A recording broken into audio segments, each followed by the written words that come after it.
Amazingly, she opened her eyes and she was laying on the floor of the jungle. She was still strapped to the airplane seat, but there was one thing missing. The entire airplane. It was gone. See, she was 17 years old and she had just fallen up to 20,000 feet from the sky. But the fall from the airliner, incredibly, wasn't what was about to kill her. The jungle was. Years before the flight, Giuliani had grown up deep inside the Amazon rainforest. Her parents were research zoologists in the country of Peru. And as a child, she learned what to fear, and more importantly, what not to fear. Therefore, less than an hour before she opened her eyes in the jungle, she had been sitting inside of a passenger aircraft with her mother on Christmas Eve, 1971. About 40 minutes into the flight, the atmosphere in the cabin changed. The conversations stopped, passengers gripped the armrest, and the aircraft entered extraordinary turbulence. Outside the windows, the sky turned black. Lightning flashed, and she recounts that there was a massive white light that engulfed the entire wing. Suddenly, she found herself flying, but she was no longer in the aircraft. At some point during the fall, she lost consciousness and she would never remember hitting the ground. When she woke up, she didn't move. She called for her mother, no answer. She stood and searched the nearby area for any sign of the aircraft, passengers, anything, and there was nothing. So she waited. I mean, rescue usually comes pretty quickly after an airliner crash, right? But minutes passed and minutes turned into hours. Gradually, she began to realize something terrifying. It wasn't her injuries that was threatening her life. I mean, she had broken collarbone and a deep cut on her arm, and she was missing a shoe. She realized the threat to her life was the jungle itself, and it didn't appear as though anyone was coming. She had a decision to make. Waiting meant someone else would save her, but how could they even know where she was? How could they even know that she was out there? Moving meant she could save herself. It also meant moving deeper into the jungle and that she might never be found. But she chose to move. One of the principal rules her father taught her at the research facility was, if you're ever lost, find water and then follow it. Water leads to people. This is a pretty common trait, or this is a common lesson we all pretty much know. If you don't know, now you do. So she had to find water. It took hours, but eventually she heard moving water beneath the sound of the insects, and it was a narrow stream cutting across the forest floor. So she followed it. At times the jungle was too dense to walk through, so she stepped directly into the stream and walked in the water itself. It slowed her a lot, but it gave her direction, and direction meant hope.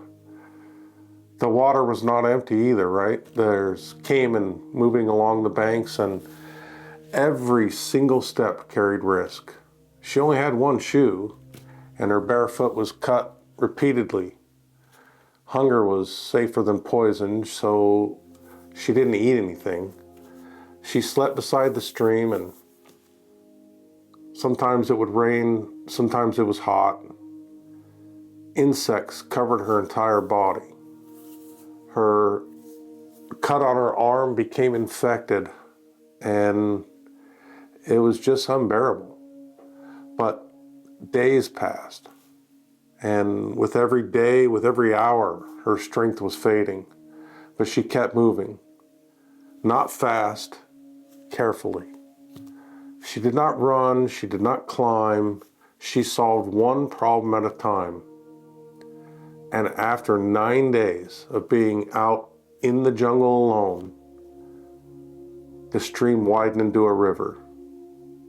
That's when she found a small boat tied beside a wooden shelter used by loggers. And for the first time, she knew people existed or were nearby. Inside the shelter, she found some fuel, and botfly larvae had begun feeding beneath her skin. The infection would kill her long before hunger would, long before anything else, really. But remembering how animals were treated at the research station, she made a decision. She poured gasoline into the cut, and the pain was immediate. But one by one, the larvae emerged, so she was better off, right? But she waited there, and the following day, loggers returned. When they returned, they were stunned because a pale teenage girl, barefoot, emerging from the jungle after 11 days alone. At first, they thought she was a forest spirit, a ghost from the airline crash that had been reported. But she spoke, they conversed, and they realized she wasn't a spirit after all, and they took her to safety. Juliana Kepke was the sole long-term survivor of the plane crash. After recovering, she would later return to the jungle with the searchers, helping them find the aircraft crash, the wreckage. They would later learn that she had not been the only passenger, the only person who survived the impact. Others had lived as well, up to 14. And they stayed near the wreckage, waiting for rescuers. None of them were found alive. And there, she did find her mother. Now, people would call her survival a miracle, but to me, miracles suggest randomness.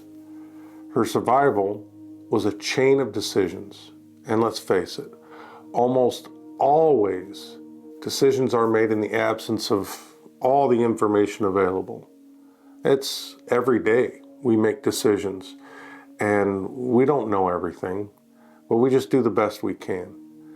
And so she had no idea if there was a search party, or if the search party had any idea that she was out there.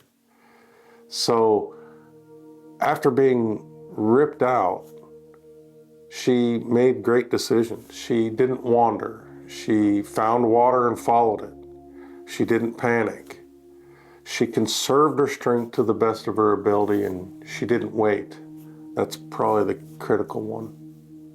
Juliana Kepke did not survive because she was the strongest person in the jungle. She survived because she stayed calm long enough to think and to use critical thinking skills. And sometimes thinking is the difference between life and death. This is the decision point.